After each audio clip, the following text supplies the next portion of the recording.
Good morning, Francine. In planning and urban development. Joe is a founding principal in the CityBuilding Partnership, where he, prior to that, was the CEO of Lafayette Downtown Development Authority, where he and his team spearheaded the development of the award-winning Downtown Action Plan and Creativity Everywhere initiative. Both an entrepreneurial champion and a dragon slayer, if you will, in Lafayette's Downtown Development Authority, award-winning form-based code, road diet on major roadways through the community, educational conference for community leaders, and also developed a return on infrastructure investment analysis tool. Prior to that, Nathan was the co-founder and director of implementation advisory for the international urban design firm called Placemakers. At Placemakers, Nathan worked across disciplines again with both developers and municipalities to plan, entitle, develop, and market neighborhoods, towns, and cities. In that time, Nathan started the annual Magical Mystery Tour, a series of intensive site tours, cue the Beatles soundtrack, leading the tours of leading projects and places that continues today as the City Building Express. And prior to the creation of Placemakers, Nathan was also in the private sector working for different large-scale traditional neighborhood development communities. And so with that introduction, I'm going to ask Connor to shift the controls to Joe Minicozzi. And Joe is going to take us through a conversation of where we've been and where we're going now, thanks to the introduction of COVID. Okay, can you all see my screen and can you hear me? Are we good? Yes. Yeah? Okay, awesome. All right. I'm going to basically start with a little bit of maybe some background. I don't know how many of you all have seen our work or our presentation, but we're kind of known for these economic models. I've went to school at University of Miami. I worked in West Palm Beach for 5 years in city government. But now I live up in Asheville, North Carolina, which is a beautiful place, beautiful setting, home of bluegrass music, beer. We have 40 breweries, so we're only 90,000 people, so that's like 2,500 people per brewery if you're doing the math on that. We drink a lot, and like any quirky little mountain town, we have men dressed as nuns on tall bikes that eat fire. It's your typical place. A lot of people come to Asheville and they're kind of blown away by it, but they don't understand where it came from. So Asheville was actually dead as a doornail in the 80s and 90s. These are shots from not too long ago where it was just mothballed and sitting vacant. Asheville was the second largest city in North Carolina by the time the Depression hit, and then it just froze in time. And you know, there was this attitude that we weren't urban. This is a 1996 Chevy Celebrity right there in front of that building. We just walked away from the city. We just basically said, you know, this isn't who we are. We're not urban. We can't do that here. And I ended up working for a real estate development company called Public Interest Projects, which is a for-profit real estate developer, but it was kind of a different kind of company. We were philanthropically minded. It was started by Julian Price in the upper left, and we basically had $15 million to invest in buildings and businesses. So we not only fixed buildings, but we invested in entrepreneurs for the ground floor. So we'd take this building here, make apartments downtown, upstairs in the old hotel, but we'd also have a bookstore at the ground floor. And what we found in the conversation of our work is that, you know, people weren't talking about real estate development from a data perspective. They were talking about it at an emotional level or in these kind of heuristics about what people think cities should be. But if you just step back and see what cities are, they're essentially a product of buildings. So buildings are our crops, if you will. So when I started running around town with a presentation on the economics of these buildings. So this is one of the buildings that we rehabbed. Ground floor retail, second floor residential, and second floor office, upper story is residential. So the city invested in the streetscape. So thank you, city, for this garbage can, bike rack, 2 benches, and a street tree. That's awesome. The city invested in the public realm. So it wasn't just private sector, it has to be collaborative. The city has to build the public realm for that urban environment to happen. So once they did, we rehabbed the building and took the building from $300,000 to $11 million. So the taxes paid on that property shot up 3,500% in growth. You know, do you have a 401k plan that does that? So this is our community's wealth. Go out and buy 3,500% more garbage cans. We don't care. Now, what's crazy is the reaction, this kind of knee-jerk bias that people have, where they're just like, well, that's $11 million. This Walmart's 20 million. Okay, that's a big number. But it took 34 acres of my farm, my city, for that Walmart to grow, where it only takes 0.2 acres for our building to grow. So it's really not a fair way to look at the big number. You should really look at the production. The per acre yield of our building is 100 times more property taxes. It's twice the sales taxes. Who would have thought that a furniture store, a tattoo shop, and a beauty salon is twice the retail production of a Walmart? But they are. We've also got residents, they don't, and we have more jobs. So if you just look at the data, if you just do the math, you'll see that there's actually more productivity in this urban environment. Or conversely, you're actually draining your wealth with that suburban environment. You're just basically blowing through your farm and not getting money out of it. So I was presenting this in Colorado about 10 years ago. And I was like, let me make it easy for you people in Colorado. If you're going to grow something, what are you going to grow? You're going to grow the cash crop. So we understand this with crops. Why don't we understand this with buildings? And I want you to realize this isn't complex math that I'm doing here. It's like fifth grade division. And we already talk this way when we talk about, let's say, cars. We don't say that, my Ford F-150 gets 650 miles per tank. That's awesome. You'd see how silly that is, because we all know gas tanks are different sizes. We say miles per gallon. That's the unit of increment. That's the unit of productivity. And when we say that, the numbers change, and we should all be driving BMW Acetas. So back in 2000 I think it was 2009, I did a presentation at the Smart Growth Conference in Seattle. I actually had this slide above my head, and I turned to the audience of planners and housing experts, and I had my hand in the air, and I said, who in this room understands how your property tax assessment system works? Does anybody in this room understand that? And not a single hand went up. And so it was kind of blew my mind, because I read the tax policies, and I'm not even like a big time reader. I'm trained as an architect. I like to look at pictures. Yet my peers wouldn't look at the tax policy. So if we're not choosing to look at it, we're essentially functionally illiterate about taxation. And we don't understand that that's actually the driver of how cities behave, because taxes pay for stuff. So as a $15 million real estate developer in downtown Asheville was worth $100 million back in the day. And just by fixing up all of those upper stories in those buildings, so we didn't add new stock until 2009. So this is the value growth of stuff that already just sat there. So Asheville's downtown grew 5 times in value just by fixing up existing stock. And it wasn't all love and roses. This is a campaign ad from Chris Peterson complaining about the city's investment. Great. $26 million of the downtown investment. That's a lot of money. I don't have $26 million in my pocket, but let's do some simple math to see if Chris has a point. Chris is arguing from an emotion standpoint. So let's see it. Let's do some math here. If you invest $26 million on a $100 million asset and it grows to 500 million, is that a good return on investment? Yes. You're getting 5 times the potency out of it. Now, where we've gone with this is today, Asheville's downtown is worth 1.2 billion. I would say that $26 million worth of investment has seeded a really good return on investment. So rather than look at things heuristically or just how we feel and emote about things, let's look at the math to see what's going on. And is Chris right? I would say no. And you're not going to stop Chris by sticking a chart in front of him. But regular people need to understand this, because Chris is going to go on. He's got a website right now with fire and brimstone. The mayor's getting hit in the head with a lightning bolt. I thought that was pretty funny. By the way, he misspelled charlatans. Whatever. I asked the mayor, I said, is that a liquor drink? She goes, it should be. We have to understand that the city is a functioning economic unit of land. It's a finite boundary, and counties more so. Palm Beach County can't annex the next county over. So the land is the land what it is. So those acres are critically important in how they're managed. And the cities and counties need to understand how that functions at a financial level because of what cities are. If you look up the word incorporate, it says to constitute a company, a city, or other organization as legal corporation. By law, cities and counties are just really big real estate development projects. So they have to cash flow. And it's not me just saying this. Vice President Joe Biden said this in 2016. The United States is the largest corporation in the world. And I'm such a nerd, I looked it up. And if you look at the US Code Title 28, Part 6, you can go look that up, and it says we're listed as a federal corporation. So my corporation of Asheville, it's $13 billion worth of taxable value, is about 6 times the value of Ted Turner. Does Ted Turner just like arbitrarily just look at Facebook to just make his decisions? Of course not.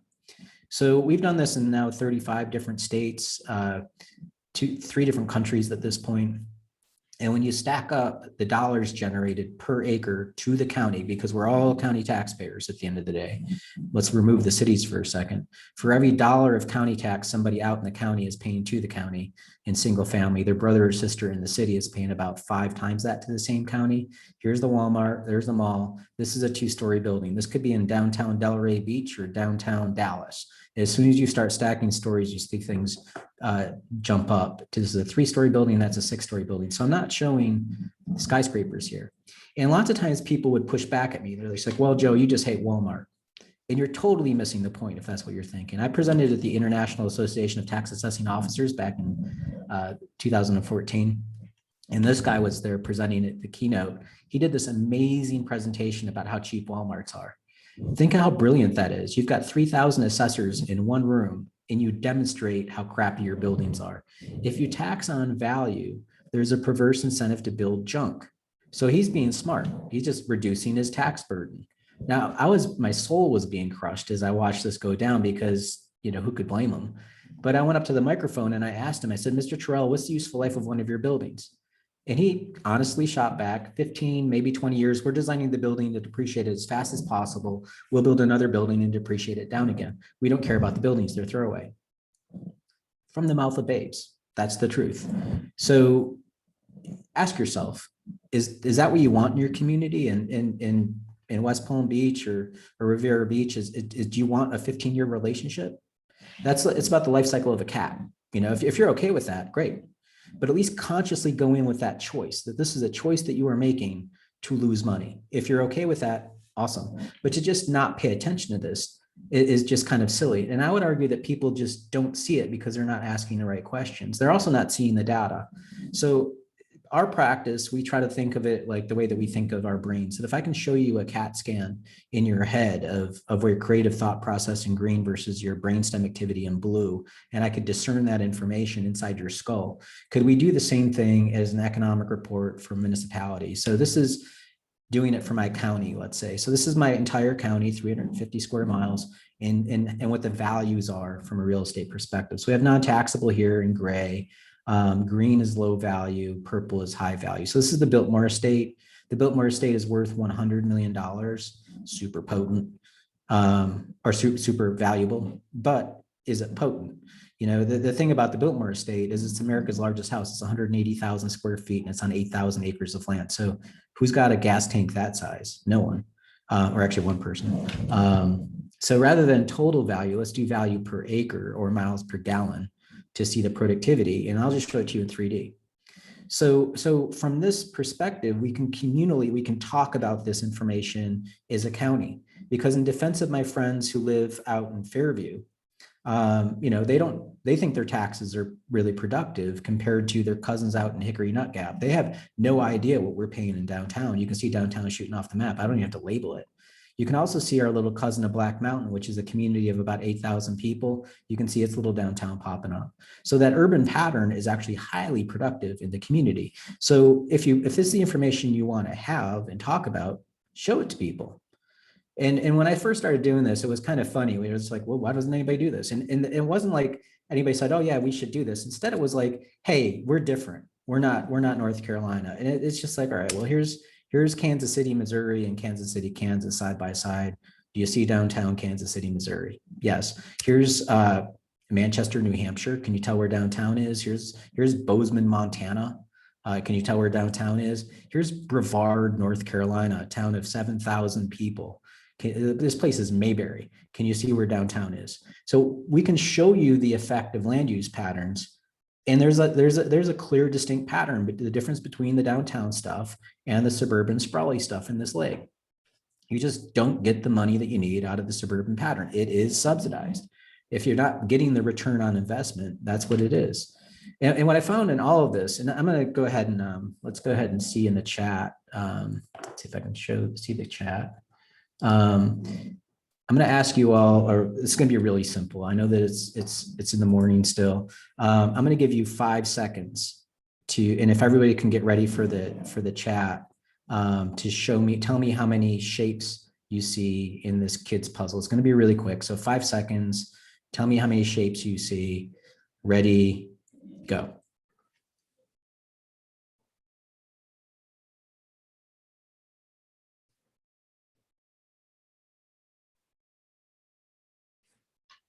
Okay. So we've got 32, 18, 1, 9, 18. Does anybody want to go higher than 32? Give me a thumbs up or just say yes. No.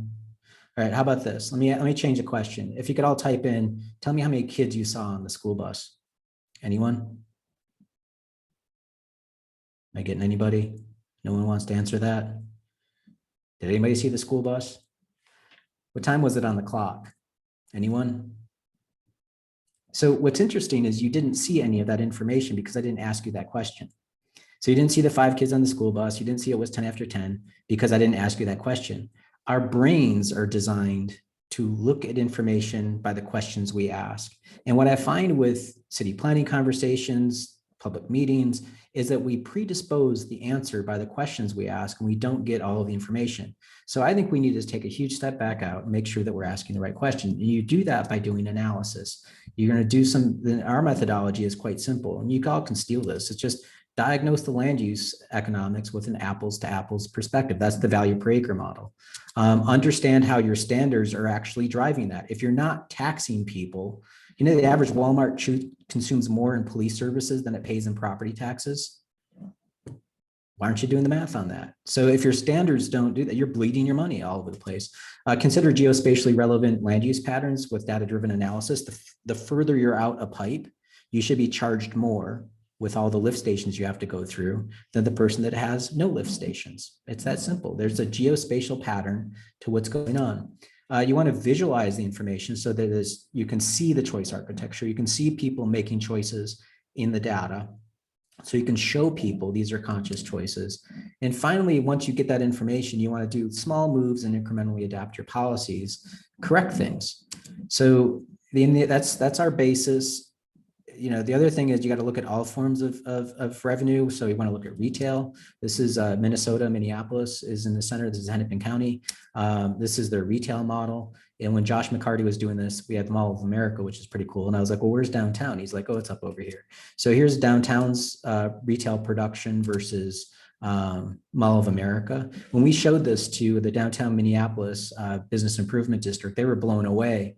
And I'm like, why didn't you bother looking at where your money's being made? Hello, you know, it's like, why they just never did this before. They didn't know that they were 10 times more potent than the mall. They just had a bias that the mall was always more productive. So for Florida, you know, y'all are like, well, we're different. We're not heavily retail taxed based. We have other problems. You have this thing called Save Our Homes Amendment, which is unbelievably stupid. But, you know, taxpayers voted to say, okay, I don't want to be taxed more. So residential is constricted to 3% or CPI. That's the growth of the taxes that you pay into the future.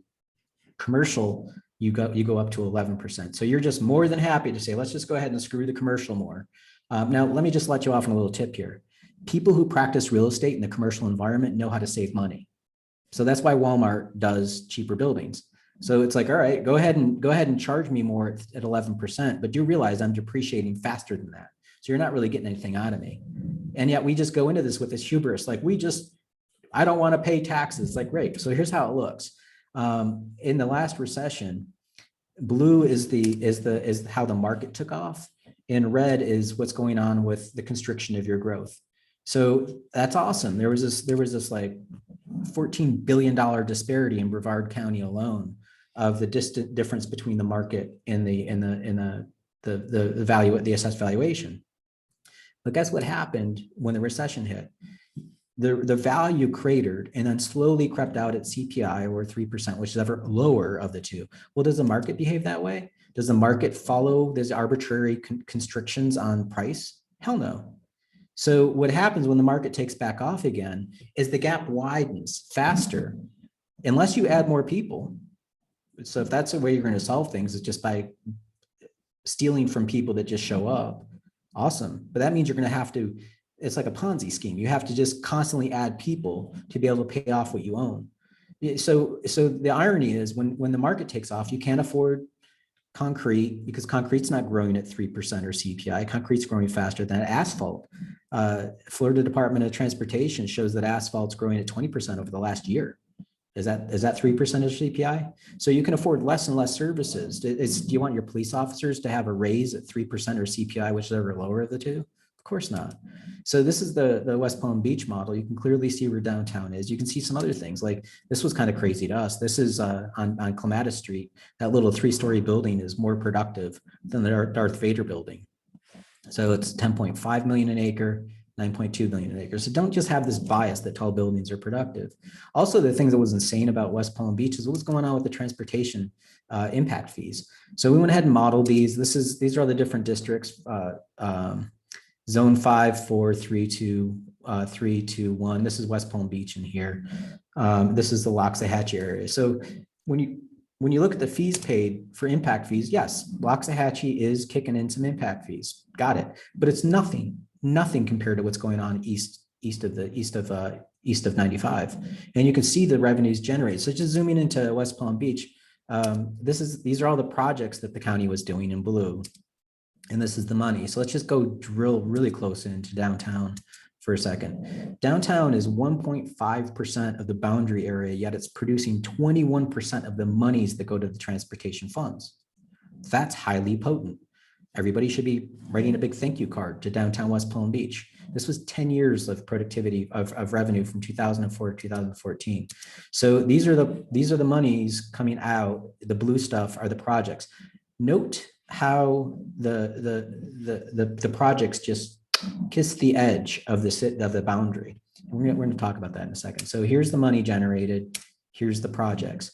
When I presented this, the assistant to George Webb, the transportation engineer, raised his hand and he's like, well, we're not allowed to do projects inside the boundary area because the ordinance says that you have to do new lane widening. You can't do new lane widening in downtown because there's all these buildings in the way. And I said, so you can't use transportation funds for alternative transportations like the downtown trolley or painting a bike lane or a new sidewalk. He's like, no, it can only be used for a new lane widening. Did Moses give that to you? Like, where'd that law come from? So that's a bias baked into the system. You can see the bias at play when you go westward and you see they've widened the hell out of this roadway on North Lake and Pratt Whitney Road. $50 million investment out there because you got plenty of land out there. Just build more lanes. All right. So let's recap. Downtown generated $9.9 million and only got $7 million back. Out in Loxahatchee, they generated 14 million, but somehow got 70 million. How the hell did that happen? So, and if you're blowing $70 million out there on an impact fee, will you ever be able to repave that sucker? Let's look at the numbers. So that area out there is only worth pulling about $25,000 an acre, while downtown's $3 million an acre. Why would you invest so much money in something that was so paltry at a revenue standpoint? Now, when you step out back to the zones for a second, you see that Boca, Zone 5, they produce a heck of a lot more money than they get back. So that's like, they're only getting back 56% of their money. Zone 4, which is Boynton Beach, is getting a little bit more, about 12% more than what they put in. Loxahatchee, God bless you, you're getting back 256% of the money that you generated. West Palm Beach, sad trombone, womp womp, you're getting about 70% of your money back. And North Palm Beach, you're getting about, more than double your money. Let me let you in a little secret. Did you know the ordinance also says you can't take money from one zone and put it into another one? So if we're going to be so rigorous about God said I can only do new lane widening, well, then why aren't you following the rest of the ordinance? And it's just like, this is how we're just, by not looking at the money, we're seeing how we're subsidizing suburban development patterns and also not following the ordinance. And it's just like, why aren't people talking about this? And there's impact fees that you all have. We just did an impact fee study in Collier County. And there's charts like this that are hiding in plain sight. This is the trend line. These are all these data points are the cost of road projects in Collier County. So they measured it, and the blue line is the average of what roads are costing. This green dot right here is what they charge in impact fees. Why would you charge less than the actual for your impact fee? And they're just like, oh, well, this legally we can't charge more. It's like, no, why don't you just be honest and say that you're afraid of developers? Just be honest. If you or do better math, if the developers are doing math, why don't you bring a better math to the table? Their policies say it has to be fiscally neutral or positive. This is not fiscally neutral or positive. When you undercharge, it's not neutral or positive, period. The other thing is, look what's going on in the marketplace. There's other groups like Florida DOT that are showing that the asphalt is growing at 5% per year. Now remember, your revenues are constricted to 3% or CPI, which is lower. So last year was like 1.8%. Is 1.8% greater than 5%? No. So this is just one development. By the way, this is what Collier County calls the village, which I find laughable. But let's just take this one garbage development called Rivergrass, and let's just run it out over time. So this is one life cycle of road maintenance. So from about 50 years. The blue line is the total general funds produced by everybody moving it. So it's going to take a while for it to absorb, and then it's going to chug along over time. 101 funds are just of the taxes, what goes to the road. So that little green line in there is the pieces that go into the road. Everything above that is like the sheriff, the school system, whatever. This is what the cost of roads. So by the end of that useful life, putting aside the impact fees, now mind you, the impact fees can only be used outside of this area. So the taxes paid on this property, you'll be at an operating deficit of $58 million over one life cycle of the roads inside this one development in Collier County. So this is what it looks like. You have a $58 million shortfall. Now, if we just said, let's just use the impact fees to cover it, well, the impact fees paid by this project only get you to here. So go ahead and amplify this or magnify this over the hundreds of subdivisions that are going into the county over the next 5 years. What's going to happen over time? You're going to slowly drain yourself out. So what blows my mind is people aren't looking at this stuff spatially to understand the cost and consequences of this, or they have these biases of like, oh, Joe, we're fine, we've got plenty of money. So let's add it up. So this is Lancaster, California, which is out in the exurbs of Los Angeles. Here's their revenues. The crazy thing about Lancaster, when we did their model, is right now they own about 953 miles of roads. So if you stretch those roads end to end, that'll get you to Portland, Oregon. So every 50 years, you have to build a road to Portland. Now, there's a quirk in the way that we look at finance. For some reason, finance officers put roads in as assets.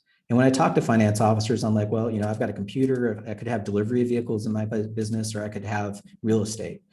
I can sell the van, the real estate, and my computer. Can you pick your roads up? Can West Palm Beach pick their roads up and sell them to Boca? No, those roads are liabilities and they have to be treated as such. So I don't care about how your municipal standards operate.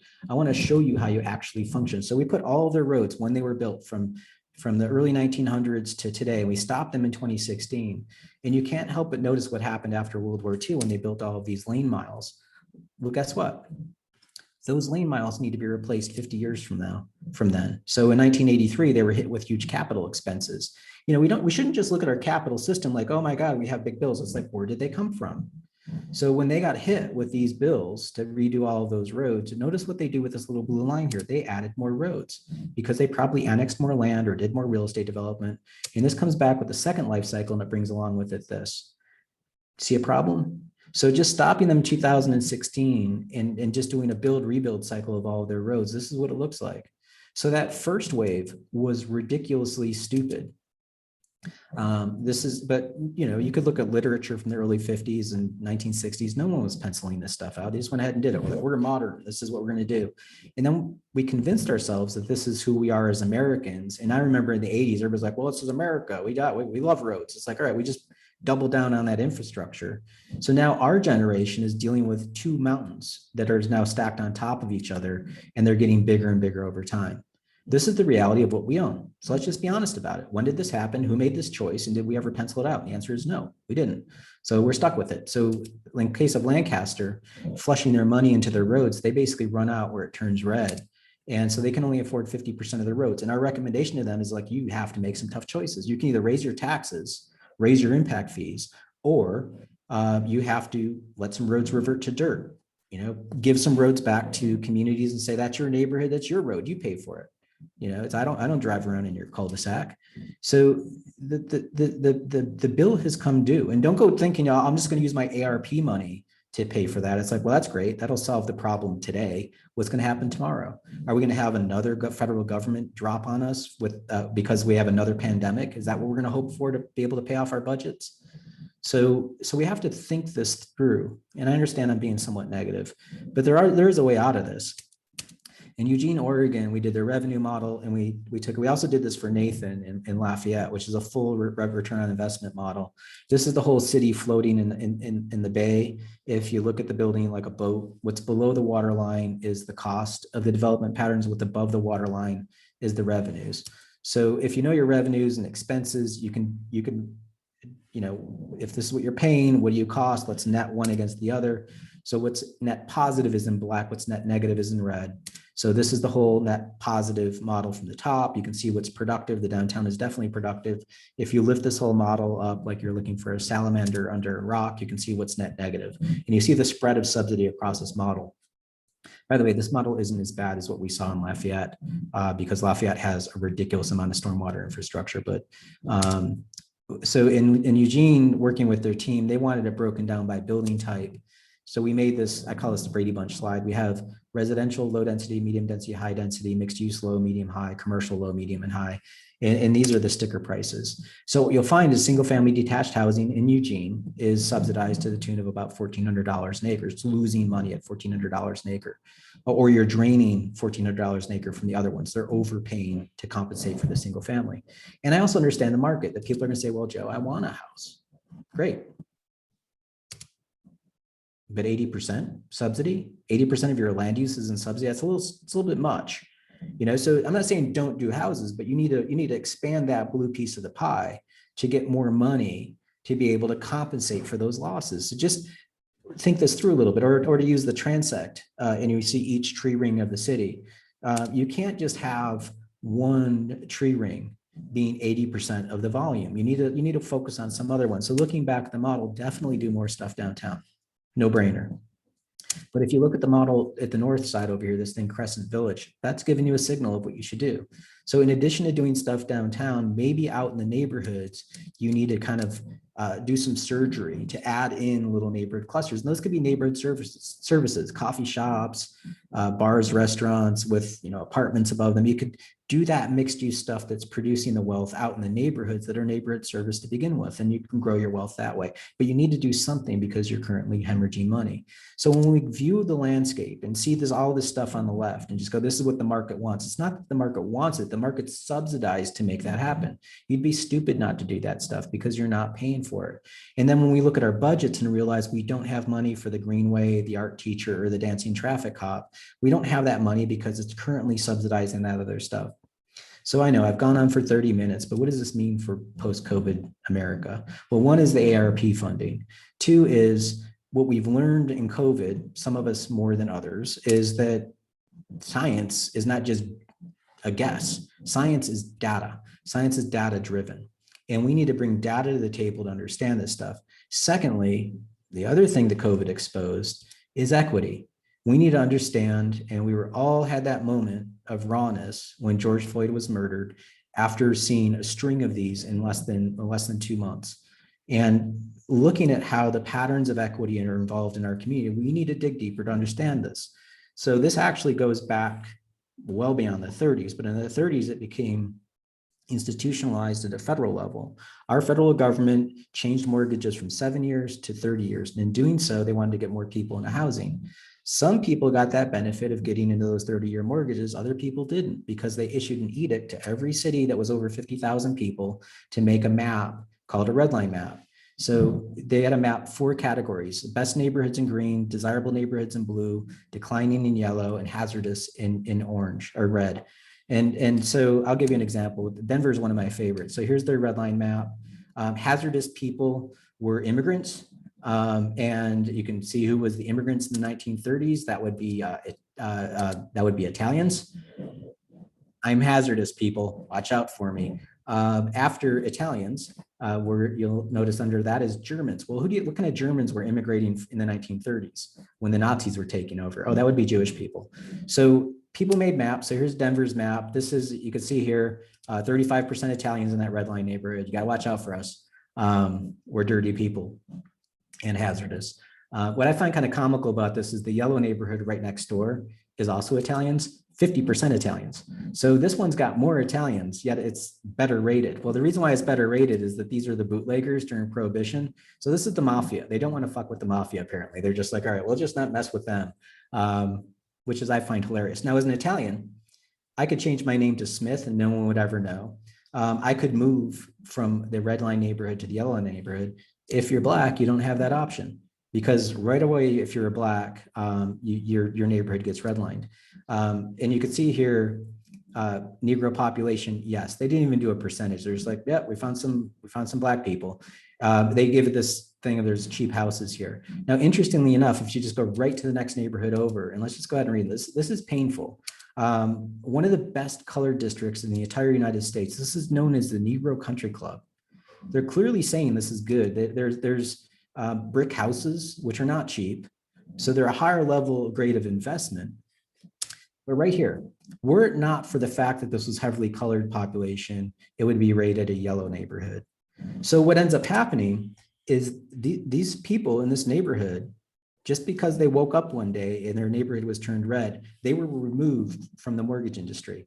They couldn't get a 30-year mortgage. They couldn't participate in the interest rates that the rest of the white world could. But for the Italians, they couldn't do that. They couldn't sell their house because who's going to get a mortgage in a neighborhood that's been removed from the mortgage investment? So then they have to go to third markets or predatory investment. This has a 3-generation effect. So when we flash forward to the 60s, when this was finally deemed illegal, these neighborhoods were blighted for some reason. Well, how did that happen? Well, when you remove investment, that happens. So going back to Kansas City, Kansas, here's their downtown. Now we had to tamp their model down because we had to bring Missouri in. And now this is the full macro model. Now, one of the things you can see almost immediately is this line right here where it plateaus and then drops off, and everything on this road over here east. So this is a north-south road that's a dividing line called Troost Avenue. Think of it as Okeechobee Boulevard in Palm Beach County. East of Troost has been heavily redlined from 1934 to 1968. So 50 years ago, we stopped redlining. We just dropped this map onto a racial map. So white people are blue, Black folks are green. And you can see that today, east of Troost is still heavily Black population. And so how did that happen? What's the effect of that? Now, this is all emotional, but these are facts. But how do you get away? How do you understand this from an economic standpoint? So going back to the economics, when you lose a house or that house doesn't get equity or can't do a home improvement loan or anything like that, the house falls apart.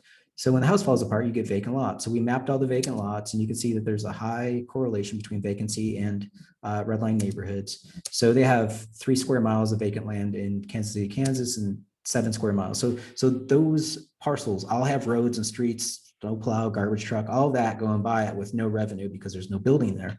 And it affects the model. So if you look at the tapestry of the red line map dropped on our economic model, you see the haircut the whole way through. So on Kansas City, Kansas is even worse. They asked us to look into it. So we took this one neighborhood called Quindaro, and you can see all of the vacant parcels there. It's kind of, I guess it would be like Pleasant City in West Palm Beach. There it is. And these are the people that just aren't even paying their taxes anymore. They're just like, screw it. You know, they don't believe in their government. They don't have the money. They're just like, whatever, I'm not paying my taxes. Come get me. And the city doesn't. They just don't take the taxes. But that's a lot of real estate. So there's 732 parcels in this one neighborhood that have the average value of the lot is $400. That's for the dirt. It's nothing. It's not much better when you put a house on it. It's 17,000. But to be fair, 17,000 is 40 times more than 400. So that's a way out of it. It's like, look, if you could just get some houses put on it. So to show them the cost of this, the cost and consequences of that initial racist act, we went back in time and figured out what the houses were worth back in 1930. They were about $1,000 to $1,200 to $2,000. And we went back in time and said, let's just glue houses back onto these 732 vacant lots and see what they would have paid in taxes over this time period. So they effectively lost $30 million by letting these houses disappear just in this one neighborhood. So when I was presenting to them, I said, look, your great grandparents were racist. There's no way around it. It was a racist act. Done. You can't change it. It happened, but you need to understand what they spent by doing that. So by deciding to follow racist policies, they basically wrote a check for $30 million in this one neighborhood and just flushed it down the toilet. You lost that. So you need to turn that around because you're currently hemorrhaging money. You're losing money year after year because you're not getting enough taxes. To turn that around in this one neighborhood, you need 18 houses. Now, what's going to happen if you try to build 18 houses is the bank's going to show up and go, well, Joe, the house is worth 180,000. Taxable value is only 17,000. We're not going to give a mortgage. Can you get the banks to change their minds? No, don't worry about the banks. This is a problem you created by allowing that map to be created. Local governments did it. So you need to get your way out of that. So what you need to do is you need to understand that markets have biases. The bank is definitely biased. They're not going to say it. They're using this, oh, it's just economics. And it's not, because you wouldn't be in this position if it weren't for racism. So, but you can do a bond for 18 houses. You could do a TIF for 18 houses. You probably can pay for 18 houses in your general fund. And there's probably 18 people inside City Hall that wouldn't mind living in this neighborhood. There's probably a local builder that you can finance to get this done, who's committed to this community. Do the right thing. And then people are just like, well, we stopped doing redlining. I'm like, no, it's baked into other things, not just the map. So I'll give you an example. I love South Florida. I used to work there. I used to love reading the Palm Beach Post and the Sun Sentinel every December. There's always great articles about really rich people's houses, and y'all really love your rich people down there. These are some mansions. I love these mansions. This one's a 58,000 square foot mansion with a separate red and white wine tasting room. I don't know what they do for a blush or a champagne. I guess they have that out at the hot tub, but it's about $1 million in taxes a year, that's what they're paying in property taxes. This one's 1.5 million. It's got 2 mansions. You don't want to be in the same mansion. You want with your partner, you want to move them across the street. This mansion has a golf course on it because we all need a golf course on the ocean.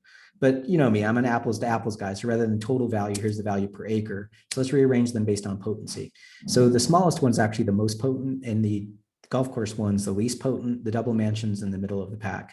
All right, let's go from the rich people all the way down past the 1% to the great unwashed, the multi-dollar mansion people like you and me. So here's some random middle market stuff and low wealth stuff from Delray Beach to West Palm Beach.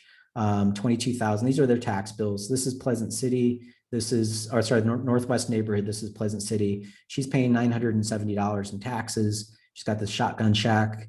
But to be fair, her house is the size of a parking space. So per acre, she's actually crushing it at 32,000. So let's take the guy at Mango Promenade, because you probably don't remember the mansions. Let's just compare the Mango Promenade one to the golf course. He's actually more productive in taxes, and he doesn't have a golf course. He doesn't have an ocean view. He doesn't even have a yard. His jacuzzi's in his parking space. So there it is, and not even a street. So he's got a sidewalk going through the block. Now you can look at the townhouses, 5,000, 6,000 per acre. They're crushing it at 400,000 of taxes per acre. These are more productive than the double mansion. And I used to stop here, but let me just keep going. We grabbed Rush Limbaugh's property. Rest in peace, Rush. His property is kicking out 200,000 per acre. But if you look at his market value and his tax value, he's getting a haircut from $56 million down to $26 million is what he's paying taxes on. So he gets a tax gift of about 50% off value. So let's just look at what she's doing. At 32,000 of taxes per acre, she only gets less than 1%. How is this remotely fair? You know, is this something that was decided? You remember this, where you're just like, oh yeah, rich people need a huge tax break. Have you all penciled that out? You know, we just get played in the system that it sounds like, oh, I'm gonna get my taxes lowered. It's like, well, if you're getting your taxes lowered, what about other people? And is it fair and equitable across the whole system? She's paying $32,000 in taxes per acre, which is actually more than Mar-a-Lago. How the hell does that happen? That's a commercial property. That's a private club. And this house in the Northwest neighborhood in downtown West Palm Beach is actually more productive. She doesn't have a putting green or on her property. She can't sell off $200,000 in membership for people to show up and hang out in her living room. You know, it's like, why is this happening? And what we find is that these are all perfectly legal things that happen, but they're really not. This is just something I've shown in every presentation I've ever done. This is just the dirt value per acre. And I want to explain to you the arbitrariness of how assessors assess things. And there's a bias. So this is just dirt. So you see this neighborhood up here, everybody's blue, that's 15,000 an acre. This mall is 15,000 acre for the dirt. So there's no buildings here. When you cross the street, notice how it doubles in value, it turns to orange. And I presented this in Cheyenne. I said, why is land double in value in the same zoning category? And the tax assessor raised her hand. And she goes, well, they have more land. The more land you have, the less people that are out there that can buy land that big. So we have to give it a discount. The mayor just started laughing. She's like, well, there's less people in the market. I'm like, does it work that way with a diamond or a brick of gold? If I have, surely there's less people that can afford like a diamond this big. So is it cheaper? And she's like, well, no. So I went to the assessors conference. The reason I was there was to ask them, their magazine is called Fair and Equitable. And I asked them, how is this fair and how is it equitable? Now, to their credit, they said it's not. And I said, well, where did this standard come from? Did Moses deliver this? And they're just like, we don't know where it came from. And I was like, all right, well, we need to change this because it's affecting the market. And in their credit, they're actually like, yeah, we do need to change that. And I'm going to close with this most recent example of here in Asheville. My city adopted a reparations resolution. My county adopted a reparations resolution. I'm not going to read this whole thing, but I'll show you how it affects my community. So this is my house, this duplex that's brown. I live upstairs and rent out the downstairs. Next door is my neighbor who's Black, the Lordmans, retired Vietnam War veteran, fixed income. He's got COPD. He's got lots of health issues. And I pulled his tax card. He's tax per acre for his dirt is 500,000. His building value is $127 a square foot. His percentage change from one value to one valuation to the next, we do them every 4 years, has been 17% growth. Let's compare him against somebody that lives over at the golf course area.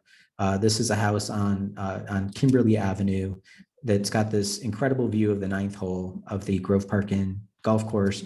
They've got a view of a golf course, but also a view of a mountain. Great Tudor architecture, nice wide parking area, about $500,000 of value for the house. When you look at its dirt per acre, it's about $450. Its per square foot is 107. Its growth was 6%. They're paying about $9,000 in county taxes. Let's bring the Lordmans back into this. The Lordmans are about 10% more value in their dirt. Their building value was at 16% more, $127 a square foot versus 107. Would y'all look at this and say, oh yeah, the Lordmans is definitely a more desirable piece of architecture. It's grown at 20% versus 6%. The Lordmans are paying $1,000 more in taxes per acre to the county than what these folks are. That's one step. Let's take it to the next level. Let's go to the top of the mountain. So this is like oceanfront real estate in our community. This is a house on top of the mountain, just down the road from the governor's Western Retreat. It's beautiful. It's got a tennis court because we all need tennis courts on top of mountains. You don't want to go play tennis with the great unwashed. You want to live up there. So when you look at the dirt value per acre, why is that one $84,000 an acre versus $450 versus $500? How the hell is the Lordman's property worth that much more than a mountaintop property? When you look at the taxes paid per acre, the Lordmans are paying double. And you're supposed to be looking at the zoning opportunity to create value. They've got 6 lots up there. So you see these biases. The assessor is clearly not following the law because they're not considering the fact that they could do 6 units up there. I mean, you can definitely do a house on the tennis court. That's flat as a pancake. And it's not just here. We can go to our version of Palm Beach, which is Biltmore Forest. This is Donald Trump's attorney, Sidney Powell, on the right, compared to Reggie Harrell on the left, who's lives in the Black neighborhood next to hers. And you can see that his house is $125 a square foot versus hers at 107. And on the property card, she renovated her property. Reggie Harrell didn't. His house is growing at 266% in value. Hers is 126% in value. He's paying $1,000 more per acre in taxes versus her. This is the kind of stuff that needs to stop. This is the kind of stuff that needs to be talked about. And let me kind of jump to the end here. What we find in the housing stock, this is the housing stock. Oh, actually, let's kind of jump back. I've got to show you this real quick. Sorry about this. When you look at how housing is valued, and this is across every market, it's not just us. The New York Times did an article on this. When you buy a house in Buncombe County at $225,000, it gets assessed at $225,000. If you buy a house less than that, it gets penalized. It gets assessed more than what you paid for it. If you buy a house more valuable than $225,000, it gets assessed less than it. So we give a gift to the wealthy and we penalize the poor. Unless you're lucky enough to buy a house for 225, then you're in the sweet spot. So this is called a J curve of value.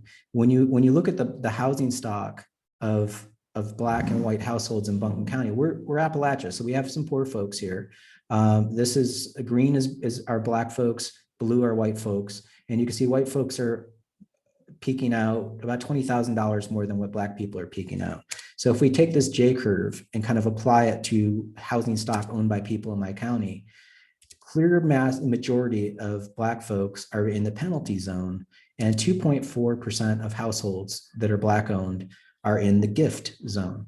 However, 17% of white households are in the gift zone. Did we consciously decide this? Is anybody interrogating this? Have you all looked into this in Palm Beach County and how it's operating in your community?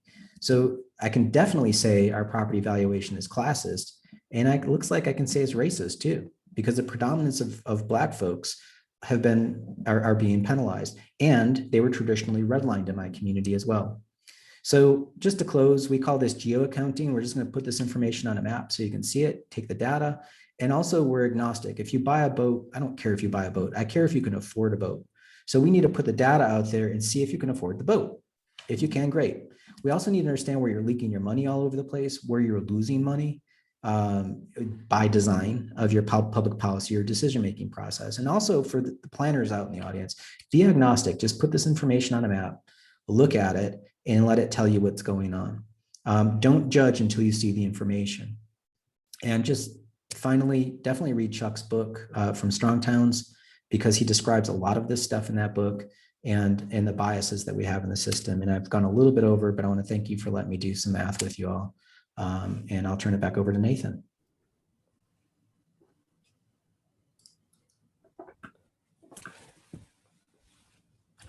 All right, Joe. You are hazardous. I like the fact that you mentioned that in your presentation. First of all, I do want to take a break right now. Kim, do you want to have Q&A with Joe right now, or do you want me to jump into my presentation before we open up to some questions from the attendees? And thank you for that question. I was trying to decide. I feel like my brain just did a triathlon, which is how I always feel after I listen to Joe. Why don't we take a moment, just if we can? It's 12:30, and I don't want to short your time, Nathan. But I have a million questions, but I don't want to ask all of mine. So I'm going to ask folks in the audience if you have questions, if you want to drop them in Q&A. I think that's the way to kind of police the crowd. Are there questions that are questions we want to ask now? I do see a Suzanne Cabrera. 4 exclamation points. We have to update our policies. And I think the timing associated with COVID, frankly, and the atrocities that we've seen during COVID, because our panel is about development trends post-COVID, right? We've taken a moment of pause a few times as a nation on related racial inequities. Those are geared to violence. But violence often stems from underlying inequities because it's a reaction to things that don't seem fair. So I offer that as a kind of a cautious observation, Joe, in tying the findings that you shared to COVID, post-COVID trends, and then Suzanne's declaration, which is that our policies. It's embarrassing to see the data sometimes and realize what we do from an equity standpoint. I see a question in the chat. How can cities and towns use this value resource for fairness for all to be prosperous? I think related to that inequity. I'm going to say 12:32. Nathan, if you're ready to dive in, your presentation is compelling in a whole different way. So in the interest of time, Nathan, why don't you take over, and then we'll do some Q&A at the end. And just for the benefit of the folks that are listening, both Joe's presentation and Nathan's, of course, will be available afterwards, posted on the Planning Congress website. and that information will be available at the end. So if you're screenshotting in the slide every 10 seconds sometimes that Joe races through, his presentation along with Mason will be available afterwards, okay? So with that, all you, Nathan, take it away.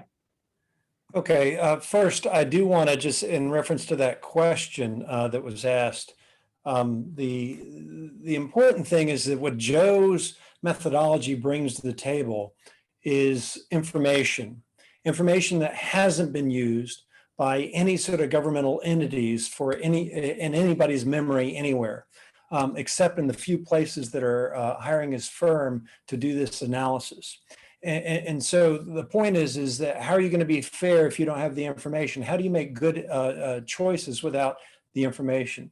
So as someone who is a recovering attorney, I think that's the most powerful thing that Joe's work can do, is essentially give you the information so that you can make good decisions. And that's why it was 8 years ago, pre-COVID and a lot of stuff, that was the first task once I took over the Downtown Development Authority of Lafayette, Louisiana, that I focused on. And I said, I need to get Joe to come in, and instead of simply looking at the revenue per acre, let's look at both the revenue as well as the cost of servicing it. And what we ended up with at the end of the day is essentially Joe, along with Chuck Marone, who were part of it, ended up doing essentially a government audit for us. Because as soon as you start digging deep into this information, it's impossible not to start to ask these other questions about, well, are our policies good? Are we set up actually to be intelligent in how we manage our assets? All these things, no one in the government had even really given any thought to, let alone in the private sector. And so it was really an eye-opening thing for a lot of our departments when Joe's first task was to simply sit down and start asking questions about, okay, well, how does your department generate revenue, if any? How does your department spend resources, if any, in this area? And how do you do that? And so it couldn't have been a more valuable tool for our community simply to go through this process. And no, it's not perfect. It's not like they changed everything, but at least there was a general understanding, having gone through this process, by some of the key staff members that were going to survive the changing politicians, that would enable people to make decisions moving forward in a better way than they had before. So anyhow, I just wanted to share that. Okay, so I'm going to share my screen now. Let's see. All right, and I'm assuming everybody can see this. I'm going to try to go a little fast, just because I wanted to give Joe a little more time to go through all his important information. So you can go back and look at these slides in better detail at a later time if you like. I just want to talk about the 6 big changes that I believe COVID has brought to cities and towns. I'm going to talk less about the 3 common mistakes, and then I'm probably going to try to address those 10 strategies that are going to really be the ones that most communities need to focus in on. Not all communities. I'm not particularly familiar with Palm County, so take all this with a grain of salt. The big news with the 6 important changes is that there wasn't so many changes per se as the speeding up of existing trends. Essentially, we were forced into speeding up these trends like we hadn't done before. So for example, this whole push toward everybody becoming more competent on online, whether it's being able to buy stuff on retail, or retail stuff online, learning online. A lot of people didn't know how to do that. A lot of teachers and professors didn't know how to do that. Now we have a better idea of how to do it well, and et cetera. Entertainment. All of a sudden, people like Netflix and others, increase their business because people learned how to do that. Medicine, working out. I don't know how many of y'all do the Peloton stuff, but that became much popular. And then, as you'll learn in the next session that is put on here, about how community outreach has changed, and it's changed dramatically, actually. But that change wasn't so much about, we're changing just how everything works. It was just speeding up a trend that was already headed that way, because we knew 3 years ago that our community outreach that required people to show up for everything was of limited, value. At the same time, online shouldn't be everything, but that's another story. Now, the other big change was working from home. Just in today's newspaper, I saw that they were talking about how the big tech companies in Silicon Valley are benefiting greatly from this working from home thing. Initially, people thought, well, maybe they would hurt, but now they can poach talent in smaller markets from really talented people who don't want to live in a high-priced place, let's say like Silicon Valley, because now they can do that. So this is opening up opportunities everywhere, but it generally has benefited the smaller towns and regions. The desire for physical distancing and contactless transactions. This has seen a lot of innovation, but we're starting to take things to another level much faster. So we can see that. The perception that big cities are less safe, because you got more people.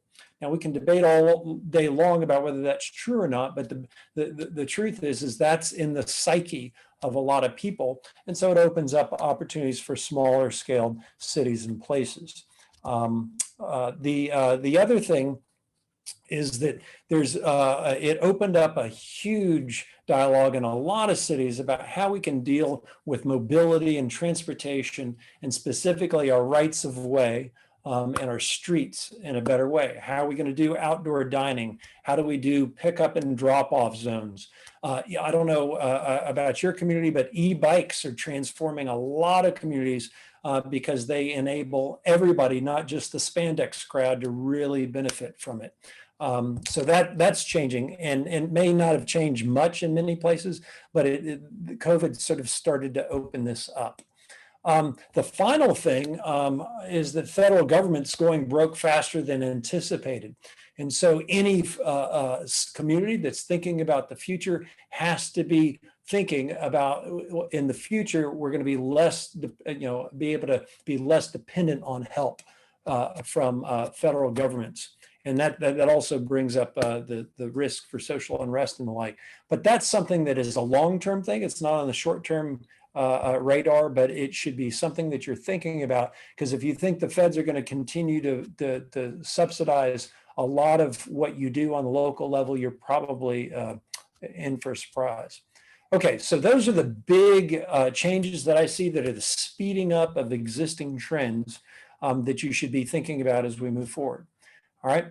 Now, as far as the common mistakes, we'll just go through this real quick. The first is that assuming everything has changed. Not everything has changed. The most important thing that hasn't changed is the fact that key people in your community continue to have the greatest impact upon its success or failure. Baton Rouge was hit really hard by COVID because they lost the biggest game changer in Baton Rouge, Louisiana, and Davis Rohr. He actually ran the Downtown Development Authority there, and he had done such a huge job at completely transforming that city that his passing due to COVID earlier this year was a real blow. So always remember that it's always about the people. The second thing is always to try to avoid the silver bullets. That's not new news. I still love the fact that somebody in Soap Lake, Washington thought if they put this lava lamp up in the middle of their main street, it was going to be a huge economic development boost for the town, without recognizing that a car couldn't even get around the right side of the main street there. But that's another thing. The one thing that I did want to emphasize, and this has to do, I think, a lot with COVID, is, in bringing to light, is don't ignore small scale entrepreneurship. That is one of the key critical elements that any local community or someone who cares about the future of the community should be focused in on. And so always focus on the small scale. How easy is it to do? Where can you do it? How can we change things? These are buildings that are in my region here, and they allow small scale entrepreneurs to start a business. And if you're not thinking about how easy it is to start a business, I suggest that somebody really spend a lot of time looking at the numbers, just in the same way that Joe's looking at how do the buildings generate value on a per acre basis. You should be looking at how much does it cost to start a small business. What regulations are only supersized for large entrepreneurs, not small entrepreneurs? It's the same sort of thing. For example, can I build the building on the far right here? That's a tiny little building. That's a good starter building that we designed. And, but in a lot of places you have regulations that would actually make that illegal. Or even if I'm in a hot climate, how do I allow people to have porches that not only provide a cool place to be if I'm in the building, but provide shelter and shade from the sun? Is that easy to do? Stuff like that. I'm going to skip through this, but remember that a building like this is just magic. Okay, this is a building that's several hundred years old in the Old Town Alexandria area outside Washington, D.C. And imagine what a dumbed down building like this can do over time. The people who built this building would be completely shocked to find out now that it's the Old Town School for Dogs. Imagine somebody in the 1700s saying, yeah, I'm going to build this building and they're going to essentially train dogs in it in the future. But this has been a tavern. This has been a corner store. This has been a law office. It can be any number of things. So small, resilient building types are what really should be the focus, not the big, gigantic ones that most people set up local developers for. Okay, so those are the three. All right, so let's talk about quickly the 10 strategies for creating thriving communities. These are the ones that I think are the low-hanging fruit that everybody should be thinking about. And before we do that, you should really think about what is the greatest economic development initiative of all time, at least in my head. I think it's a hands down no-brainer. If y'all want to sort of put into the comments section what you think is the greatest economic development initiative of all time, I'd love to see what your answers are. But anyhow, for me, it's clear that it was what Paris did from 1850 to 1870. They made a huge investment at that time in sort of restructuring their city and rebuilding it, and it continues to pay dividends here more than 150 years later. That is a remarkable investment that keeps paying for itself. I really am fascinated by World War II, and when I found out that, essentially the general that was in charge of the occupation of the Nazis being in Paris, essentially was told, he was told by Hitler to burn it down. And so he sent him a telegram or whatever, says, is Paris burning?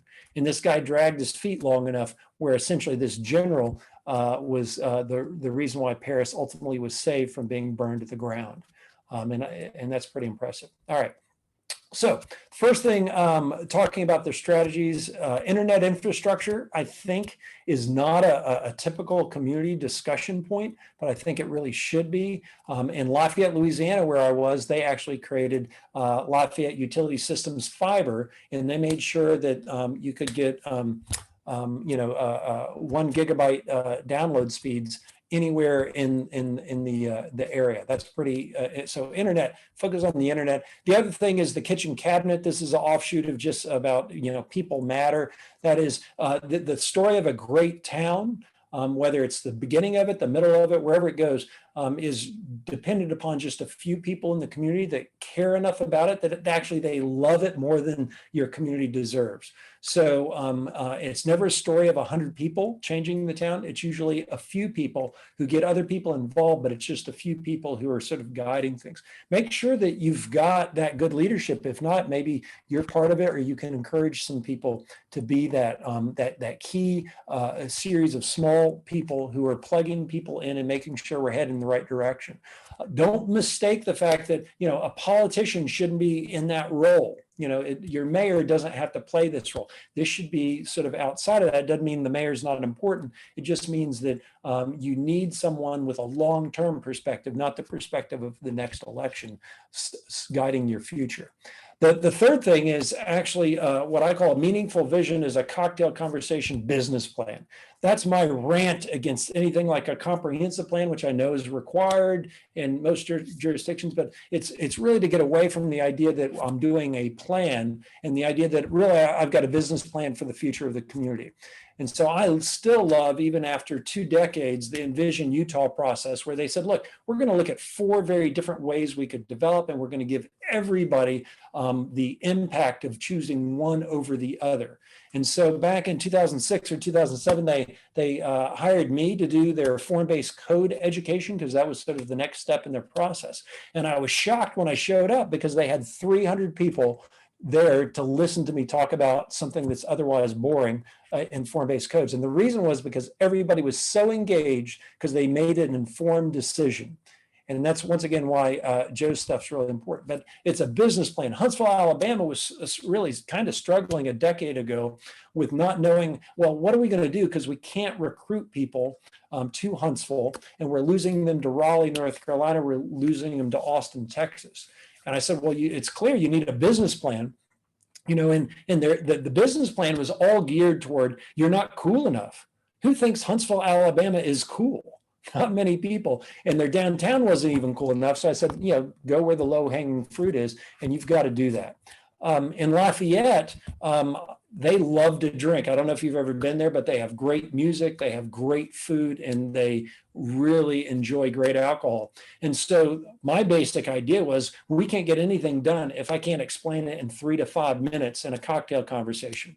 And so that was how our downtown Lafayette action plan was set up. And the basic idea was, we had one goal, and then we had, I limited us to 5 initiatives to accomplish that goal.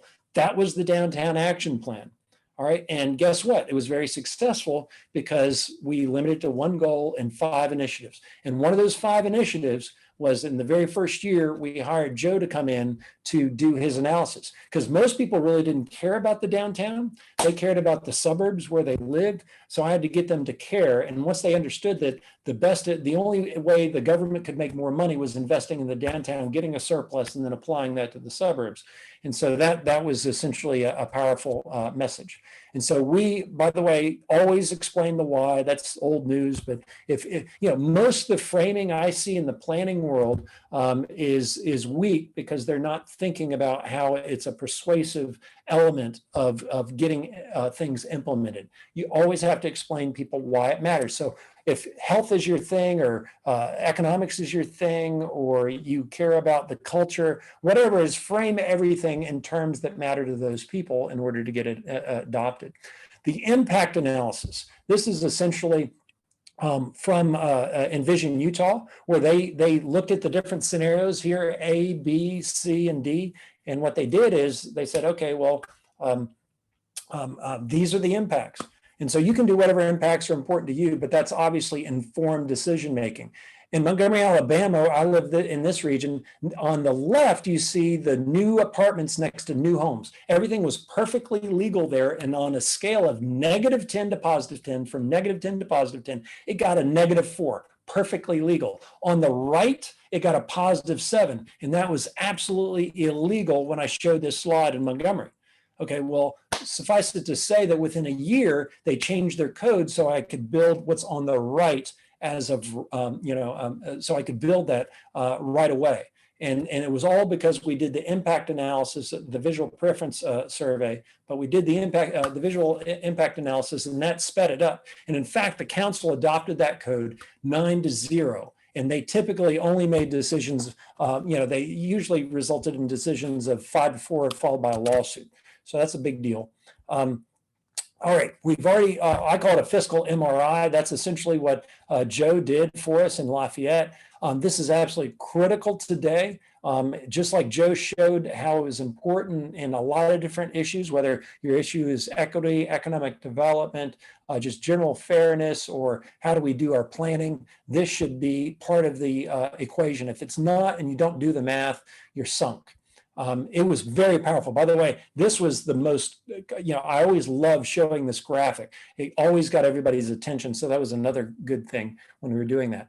The other thing is to advocacy toolkits, something you should always be doing. It's something you should be doing today as well. You've got to put the tools in place to make it easy to spread these ideas. Remember, whether we like it or not, real estate development in the United States is a political act. So if you are not actively political by sharing information about the different ideas that underline the policies that our decision makers have to make, then you're not operating well.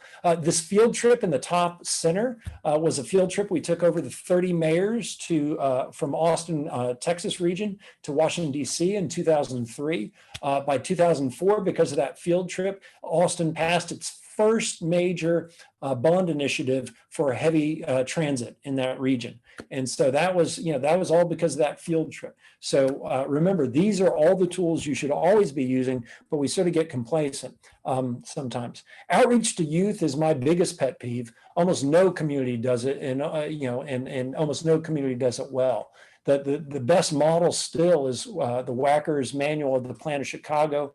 As you may recall, in 1909, they came out with a plan. By 1911, they said, we better grow up little kids who are going to grow up into taxpayers to support our vision. So this is what I do in most communities is I don't do it because it's too powerful, but this is what I tell them to do. And the first step is you assemble 25 of the most promising juniors and seniors in high school. And you put them in a room with some key community leaders so the community leaders can hear their answers. And what do you ask them? You ask them just 4 basic questions. 4 basic questions. The first is, what is the adopted vision for the community? Like, can these kids, the smartest kids, can they tell you what the vision for the community in the future is? Okay. Then I ask them, has anyone told you what the vision is? All right. Then I said, did anyone seek your input on this vision that you would have to live with if you continue living in this community? And then the fourth thing is, anyone told you what role you have in the future of the community? All right. So those are the key questions. And if it should go without saying, if you ask these questions in your community, you may not like the answers that you hear. But if you do like the answers you're hearing, then you're doing a fabulous job. You're doing a great job. All right. The next thing is just a physical vision on a neighborhood by neighborhood basis. This is rarely done in most communities, this is how you get over it. And essentially, when you're looking at the physical vision, you're looking at the 2 basic ways we develop in the United States. One is for the drive-only conventional suburban development model on the left, and the other one is what I call the walk-able, bike-able, drive-able, transit-able traditional neighborhood. And in most places, the one on the right is undersupplied and the one on the left is oversupplied. And so that's how we do our planning. I'm going to skip through that, but that's important politically to do it on a neighborhood by neighborhood basis. I'd go into greater depth on that if I had more time, but if anybody has questions, I'm happy to explain it. The next thing is just to do a code audit. And this is typically a zoning code audit to see where are the missing pieces of making it easier for developers to do the right thing. In downtown Lafayette, we did a new code. And so on the left, that's actually the intent section to our zoning code. That doesn't look like most intent sections, but I didn't want ours to look like most intent sections. So that's the actual intent section of the zoning code. I wanted it to be graphic. And then the other thing was just making it easier for people to understand the different elements of what would make a good place. So I always encourage people to do a code audit, and a walkability audit at the same time is generally very helpful and supportive. So you'd be doing those things. During the code audit, these are the various issues that we might be dealing with, and we're looking at the breadth of the issues that are dealt with, as well as the depth of how much detail is going into them. Not every jurisdiction, most jurisdictions don't have codes that are well suited on depth, meaning that they usually overregulate and therefore they make it too hard to do some innovative good things. But that's another story for another time. The last thing to really talk about is to don't ignore that incremental urbanism and the tactical urbanism stuff and the creative placemaking elements. That's really important. Here, I stumbled across one of my staff members who was, spray painting hearts to create a crosswalk in downtown Lafayette. And the police came by and they stopped and they rolled down their window and they talked to Kate Durio on the right and said, "Kate, can we help you?" She thought they were going to arrest her because this was unauthorized. She just did it. It's still there today. Kind of cool. But doing something like Lafayette had no iconic image for its downtown. So I said, why don't we just do a gateway sign like they do in San Diego? This is what went up. And then in no time, by the way, this was, if you Google Lafayette now, this will be one of the first Google images that pops up now. So it was really you can judge things by that. Just Google the name of your neighborhood that you're interested in improving, or even your city name, and you're going to see what pops up. This pops up. This also pops up. That's Kate Durio again. We decided to do a sign. She came up with the idea that each person who stands where she's standing would be the Y in Lafayette.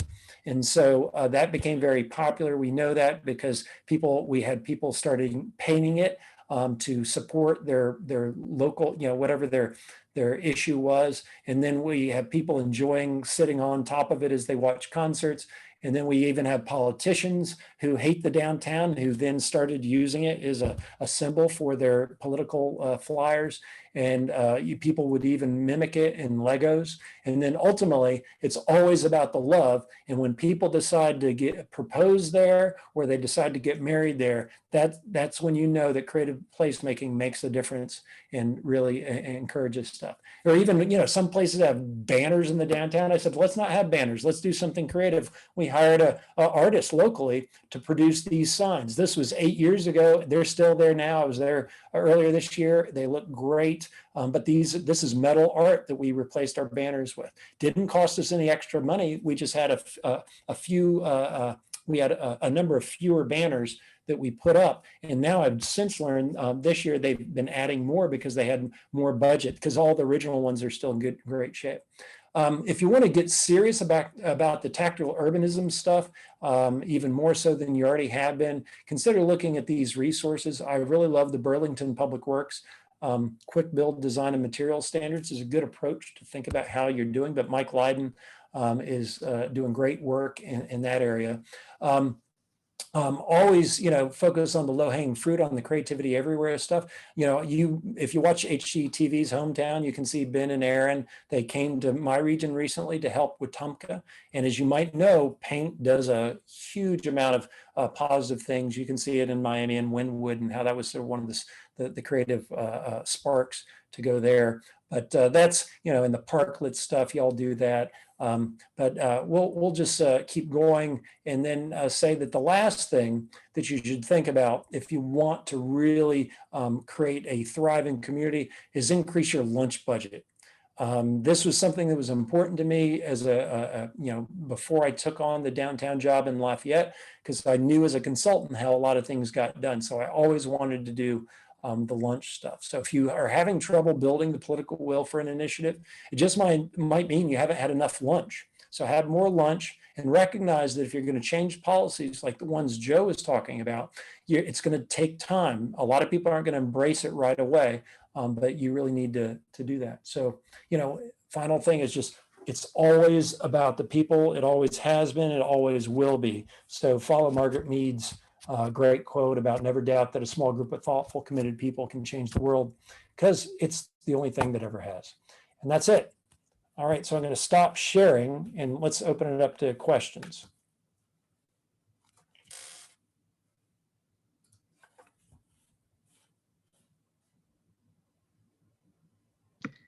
Okay. There we go. Okay, guys. I feel like my brain has run a triathlon, and in COVID, I forget how it feels to be inspired in this way. And so it's a great discussion today. Looking for questions in the Q&A or in the chat. It's Nathan, I had not had a chance to review your entire presentation, just the first bit. And as you started speaking, you asked a question, what's the greatest economic development initiative? And what I thought, it's kind of the primary role of the Regional Planning Council, is educating elected officials to help them understand what you're doing is actually not working. This is actually not your best effort. And I know it feels good to ribbon cut the Walmart sometimes, but that actually takes a step backwards. And so both your presentation and Joe's, I think, really reinforce the responsibility that we have in the planning field to do our best job of educating, because we don't want to make the same mistakes again and again. We already have that definition of insanity. Let's see. Can I respond to that real quick? Oh, Please. Joe, you were going to say something? Let Joe. Well, somebody has their hand up as well in the attendees, but go ahead. Okay, I was just going to mention that, because I believe in what you just said, Kim, that's how we started the City Building Exchange in New Orleans. Is I was like, I've got about 80 leaders in my community. How in the world am I going to get them educated quickly? Because I have an attention span of a gnat. I only lasted 4 years in government because I was like, this is moving, we got a mayor that was going to slow things down. I was like, I'm not going to hang out for 4 years until he's gone. So what I did is I said, okay, well, they won't go to a conference. Like I love going to the Congress for the New Urbanism or the, historically New Partners for Smart Growth Conference and things like that.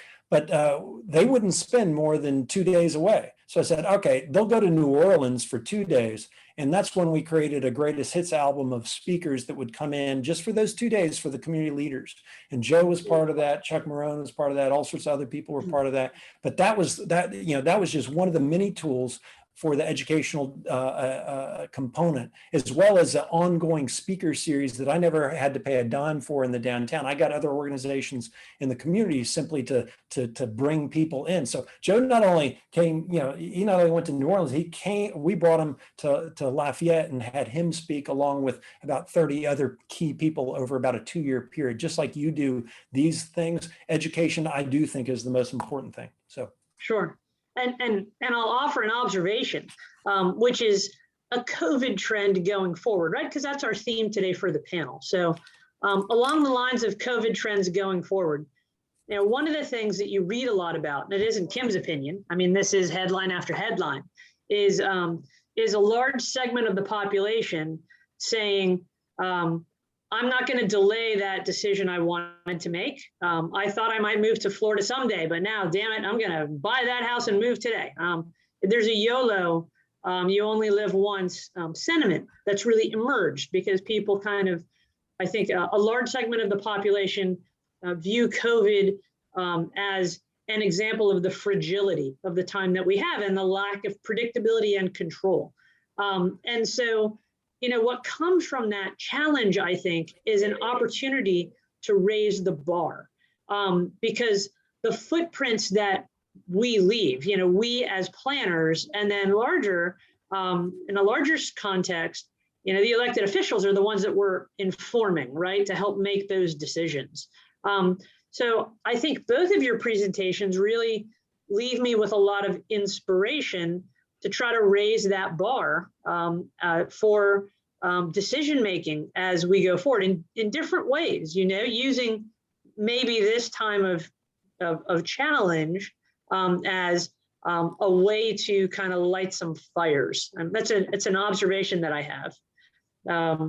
I see Suzanne jumping in the chat over here with a request to find ways to rebroadcast. Yeah, I do think that's a takeaway. Joe, I saw you kind of jotting something down. Did you want to jump in? Well, Sharon Jenkins Owen has a hand up. And I'm not seeing hands up for some reason. If you look at the participants or attendees, or just Sharon, if you can come off mic and ask the question or type it in chat. Sharon. I think Connor is in charge of that. Yeah. Yes, I think that hand raise is from the very beginning, just seeing if we were starting. Just want to make note. Got it. I think I might take a little bit more of a jaundiced view of this, and I think we need to take a step back and understand human behavior, because we are learning from the what's going on right now with the Delta variant, all the people that chose information selectively that reinforced their predisposition and bias. So, people do that. We're cherry pickers with information, and I'm not going to let the professionals off on this either, because I've seen it plenty of times with planners and housing advocates where they just stay in their own bucket and won't get curious. So I think, citizens, politicians, professionals, the reason why I design my show the way that I do is that I want you to be curious about this stuff. I want you to realize that you can be doing all this stuff. I mean, one of the comments that was, you have to have the information. I apologize, but that's a little bit of bullshit. We all have this information. We're using existing data in existing places, and we're just asking a different question. There's a great quote from Malcolm Gladwell, which is the key to good decision making is not knowledge, it is understanding. We are swimming in the former and lacking in the latter. So it's not that we're lacking information, we're lacking how to understand it. And so that's the thing, is like, that's all we're doing is value per acre. We're just making it understandable. We're putting it on a map, it just, and then secondly, with actions, there's always predictable human behaviors that they're following. So one is called counter control. Whereas if you apply a law, there will be a pushback, because that's just human. Humans do that. If anybody's got a child, we've all lived through temper tantrums when we say you can't have the candy bar. Well, adopting a policy of, no more parking requirements, you're going to get pushback from people of like, oh my God, the sky's going to fall. Or the opposite is true. We're going to have parking meters on Main Street. Oh my God, no one's going to shop here. It's like, let's just try it. Let's see what happens. It's just, but we always go back to those reactions, those knee-jerk reactions. And we don't even realize that's like maybe 12% of the community. The vast majority of most communities just are okay with the government kind of handling things. And we allow ourselves to get into these little fight with the fights, but not understand what's going on. So I don't know if these are just some notes that I made as I was listening. I'll follow up, Joe, real quick on that, and just say that parking is a great example, or if you want to start a fight, start talking about how you're going to change a signage ordinance.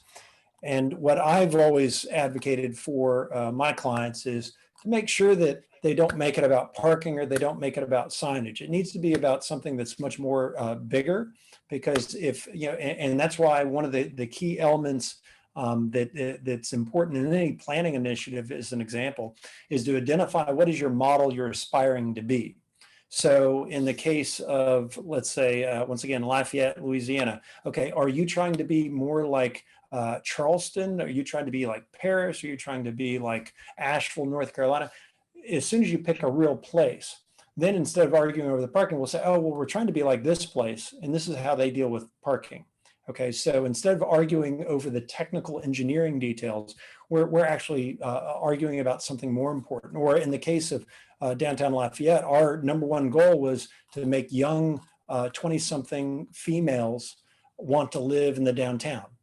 And we knew, because if it felt safe for them to live there, then we were going to be hitting all these other benchmarks. But it was an easy thing. And so when a 65-year-old guy out in the suburbs who doesn't care about the downtown, was at the Beaver Club Civic Organization, and he said, well, what do I care about downtown?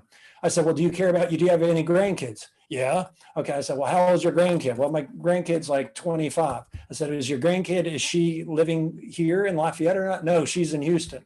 Okay. Why is she in Houston? Because she said Lafayette's too boring. Okay. Why do you think, Lafayette's too boring? Could it have anything to do with the fact that you've outlawed the building of a city that would interest a young person? Wouldn't you think it'd be cool if we could actually get that person, your grandchild, to live in the same city as you? Or would you rather her live in Houston forever? So don't get me started. All right, that's enough.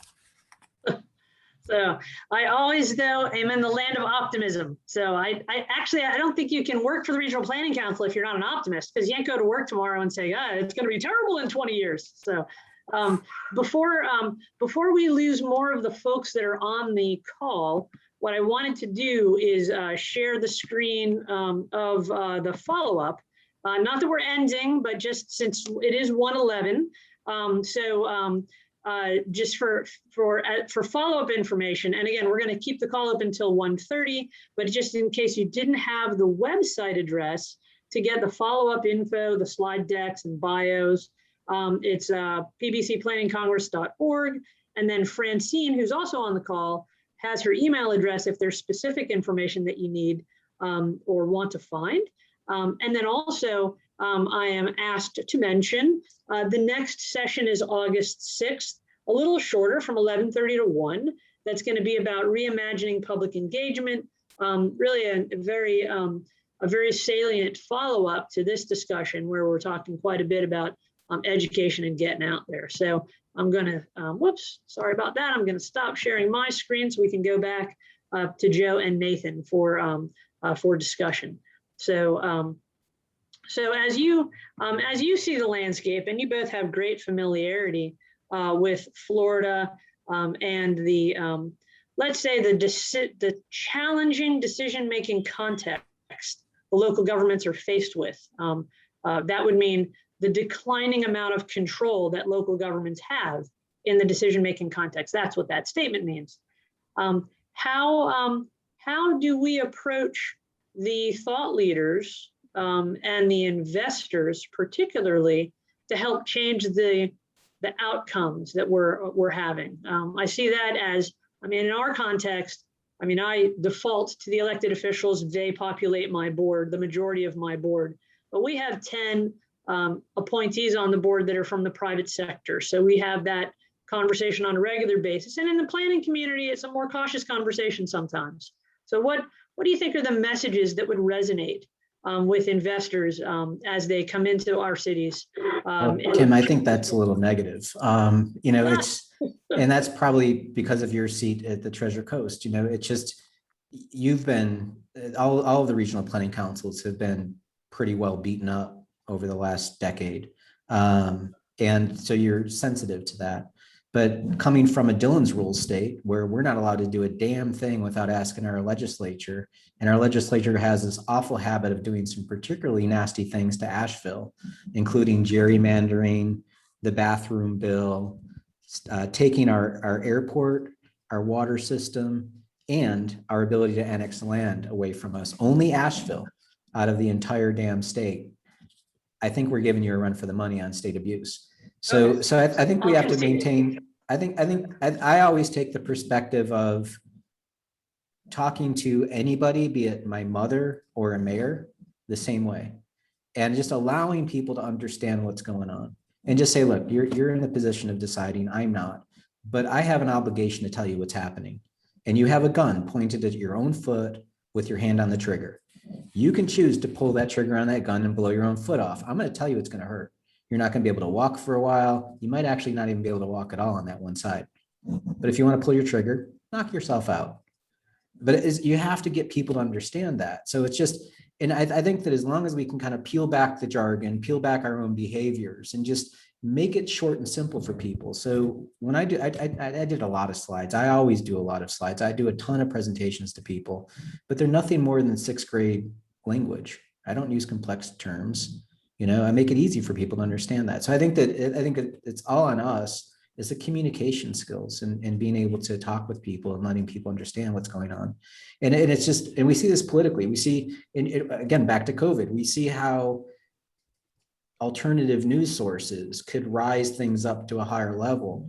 And I think that we have to have the humility to realize, are we practicing that too? I might not be in the camp of QAnon, but am I doing my own version of QAnon in my own practice? And we're always interrogating our own way that we speak inside our office that way. It's just not to fall into these biases. So anyway, that's just my 2 cents. I would, and if people make the wrong decisions, knock Okay. themselves out. It's like, whatever, move to Georgia. I don't know. It's like, if you don't like what's going on, then sometimes you might have to give up. I would answer it a little differently, Kim. I think the most important thing is to generate a general consensus on a physical vision for the community. Because if you don't have that agreed upon base, then you don't know what you need to do to get there. So if you want to talk about, hey, we don't have enough local autonomy, well, let's talk specifically about what that is, because we don't comprehensively change how our policies are set up. We change one policy at a time, typically, especially at a state level where it's really hard to do and takes a long time to do it. So the first thing is to have an agreed upon physical vision, a great urban design vision for an area. Then I would say, what is preventing us from achieving that? Now, it may be, just like in my case, I needed the geo accounting as a way to open the eyes of how things are messed up from, and let's say unfair, to open the eyes that might be able to get us more support from people who ordinarily would not support the physical vision that we wanted to pursue. And so anyhow, getting the strong consensus on physical vision on a neighborhood by neighborhood will then allow us to alert us where are the problems, okay, that we have to overcome. And then you sort of overcome one by one. As an example, I didn't know when I moved to Lafayette that it was illegal to have an awning or to have a gallery over the sidewalk. I thought it because I'm an attorney, so I was thinking, it's got to be illegal because it gets really hot here in the summer and it rains a fair amount. You would think that people would like that. So I figured the local attorneys probably convinced the city, hey, don't allow anybody to have anything over our property or it's going to be all bad. We can't imagine that we might have a legal agreement that could deal with that situation. But that's the sort of thing that as soon as we had the vision in place, we could easily get it changed just like that. It didn't take a long campaign. State stuff obviously takes a long campaign, but on the local level, you can change things relatively quickly just by identifying it as a problem that's impeding us from change. And in the case of Lafayette, just to be clear, the physical vision was premised upon having kids stay in the community as opposed to leave the community. That was the key that brought everybody together. Yes, we would like to have our kids and grandkids stay in this town. So well, you got to change it. And so they adopted the physical vision. Go ahead, Joe. Sure. I'll bet you it was probably somebody in the engineering department. When I was in West Palm Beach, it was the engineering department that got rid of all awnings. And we were like, why? And they're like, well, if a truck comes off the road and goes into the sidewalk, it's going to hit an awning and it's going to harm the truck. And we're just like, that's why there were no street trees. That's why there was no, it's just, they had their clear zone in the downtown as well. And by the structure of government, most people rose to the top of administration through the engineering department because they had the largest budget. So they had more power in the zoning department before Nancy Graham got in there to make those changes. So there's a great quote from Robert Frost, which is don't take down a fence until you know why it was put up. And so we have to start asking questions, which is like, why do we have this law of no awnings? And if no one can answer why it's there, then get rid of it.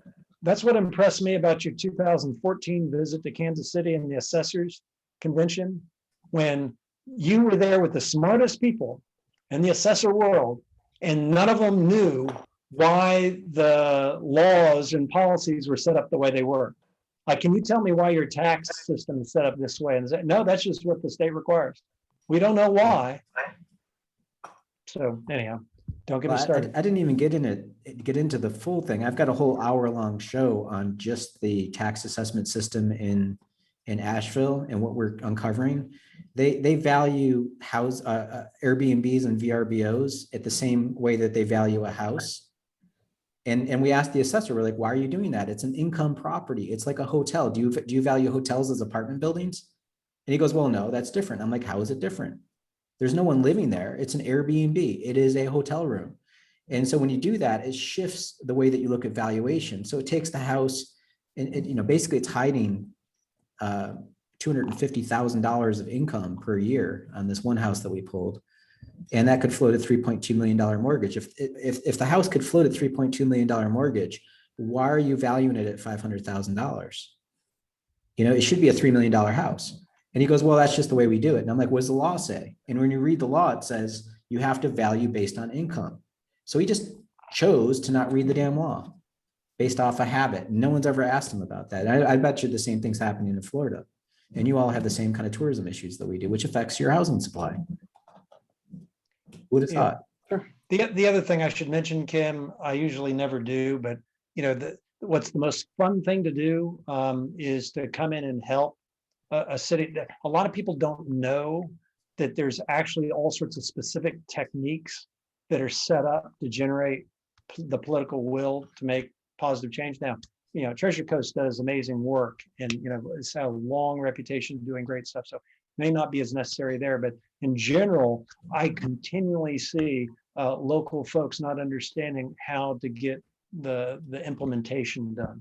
And so since that's sort of the hat that I wear, I'm particularly sensitive to it. So if you need a different discussion at a late, next year or something where we talk about the how to raise the political will to get certain things done, or how can I overcome these obstacles, happy to help you all out that way too. Sure. So and that's always the harder part, right? It's easy.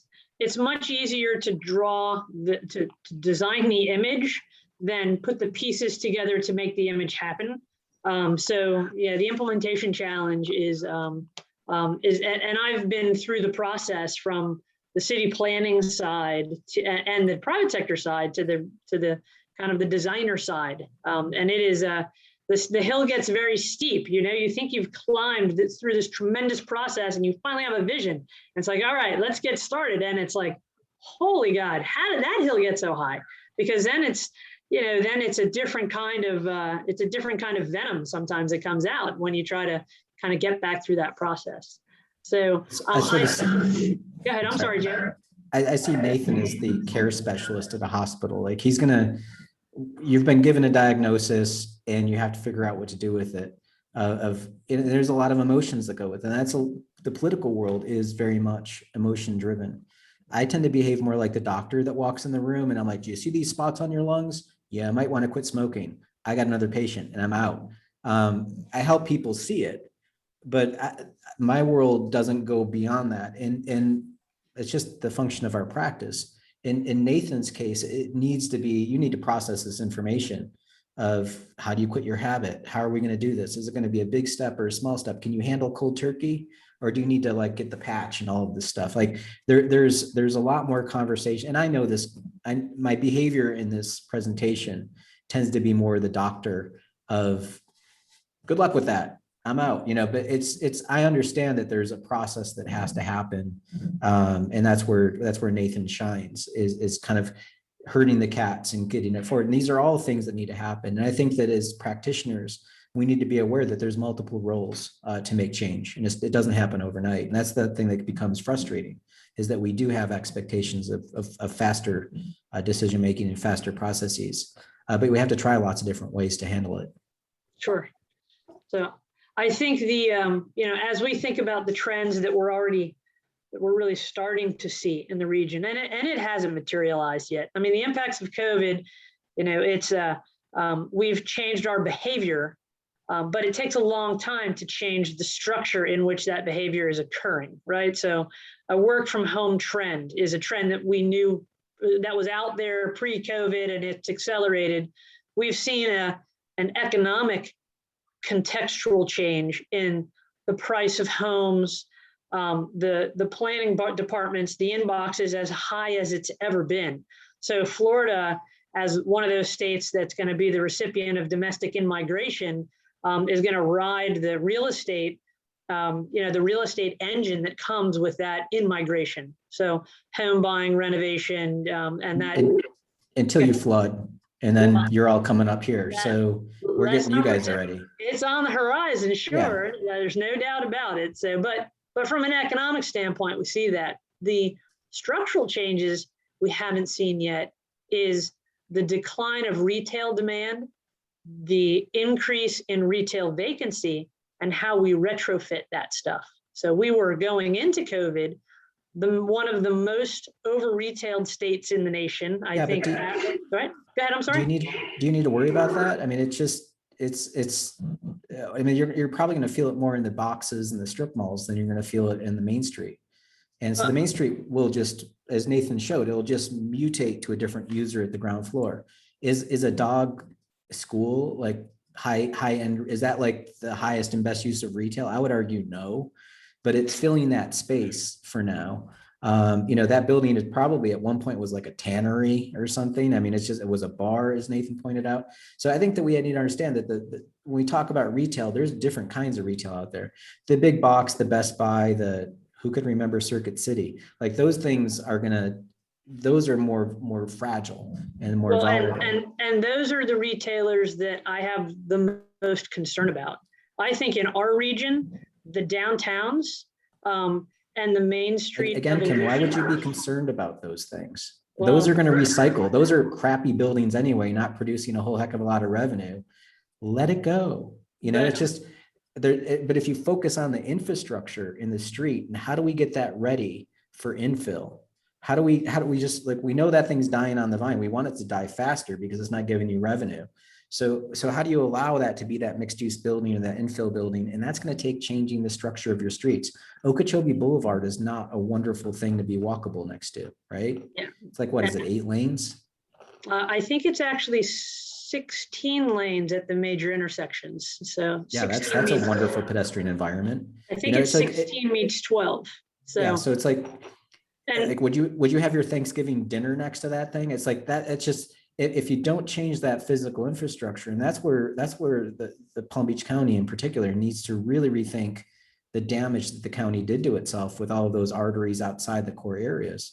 Right. And that's actually that's a core focus of the TPA's work now, which is looking at corridors like Okeechobee to figure out how they can be retrofitted to create a barrier of protection with a multimodal lane on the outside. Because agree, it's a cavernous impact, in its current condition. So it is 1:28. And so I'm going to ask if there are other questions from the group. I don't see any hands coming up, and we're coming in on closure.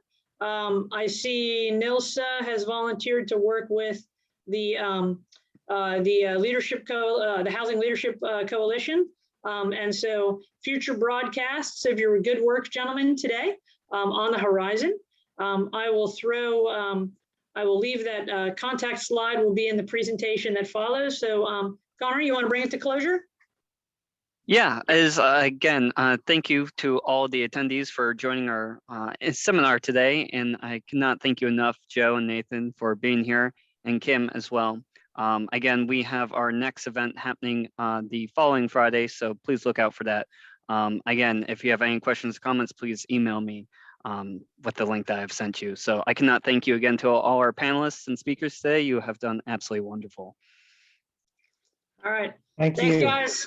Thanks. Be safe out there. All right, Enjoy Kim, I'll Friday. get you an updated presentation this afternoon.